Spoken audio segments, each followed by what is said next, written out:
Welcome to Spooky Asia Channel. I am your host, Rizky Gunawan.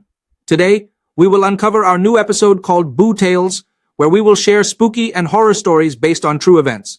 So sit tight, get your volumes up, and enjoy.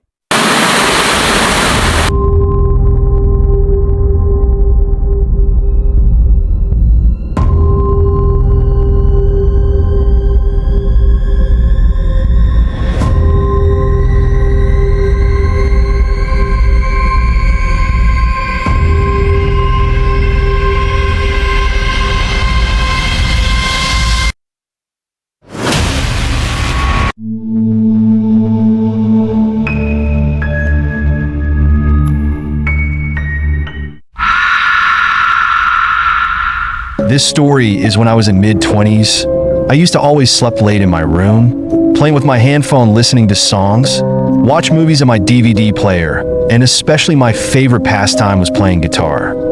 Then there was this one night, I was playing some songs on my acoustic guitar.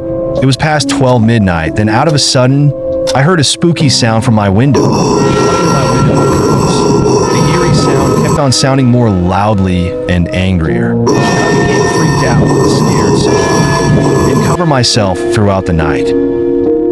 After that night, I would always hang out late outside, or I would sleep at the hall in the couch. After a few weeks after that incident, I started to sleep in my room again and luckily thought the sound wasn't there.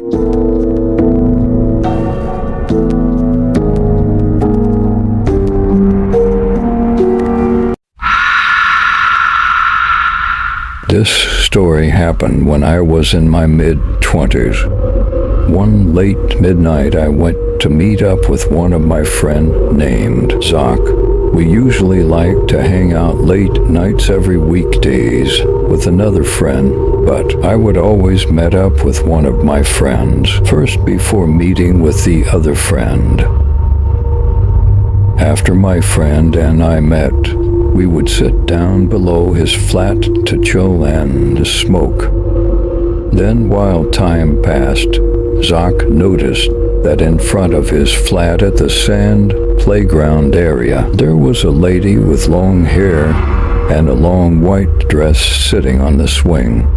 He could only see her from the back with long hair. Zoc then told me what he saw then. I also tried to look then. I was shocked immediately. The first thought came to our minds that thing could be Pontianak.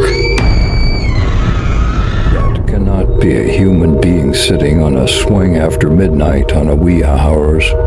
We freaked out, but we wanted to confirm if it was a human or ghost, so we went a bit closer to take a look, but from a safe distance.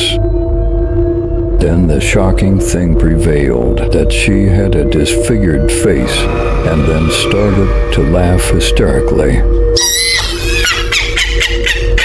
We quickly ran for our dear lives. Then we stopped at a nearby 7-Eleven store and immediately called up Irfan, our other friend, to come down immediately because we were so scared.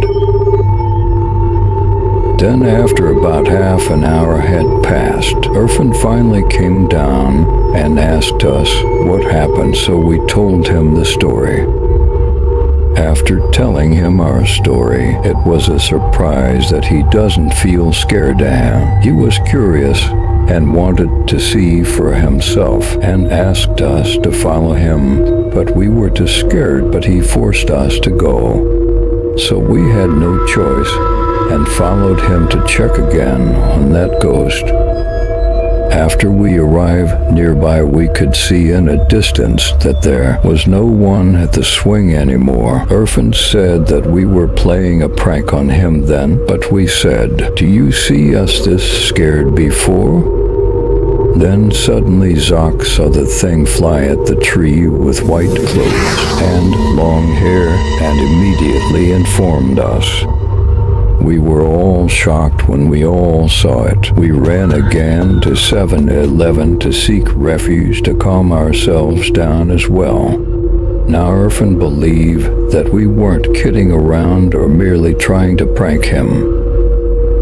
After a few days, I received news that Irfan felt sick after that incident. He had a high fever because of what happened. Maybe he was arrogant before, that's why the repercussion was heavy for him. After that incident, we all don't dare to loiter around at that block again. Instead, we would just sit at a coffee shop.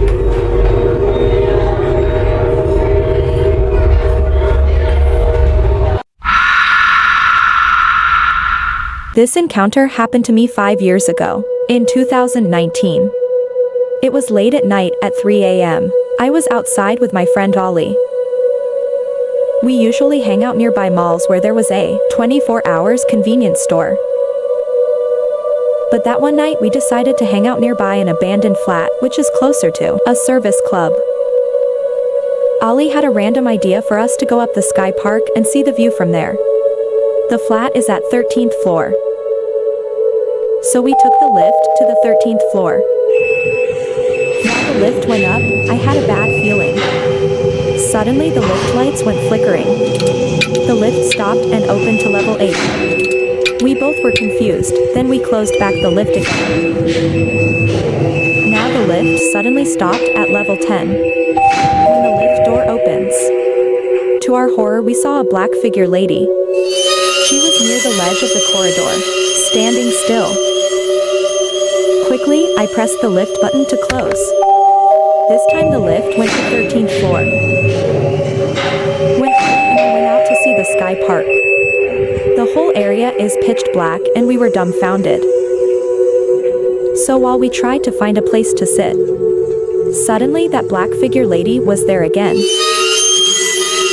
This time Ollie and I were terribly scared. We ran to the lift and tried to go down. But the lift won't go down. The door closes and opened but never went down. I was too scared to look out, so I decided to pray and closed my eyes. Ollie tried to console me to make me feel safe. Luckily, the lift appeared to be normal again. The door closed and went down to level 1. I was relieved and so did Ollie.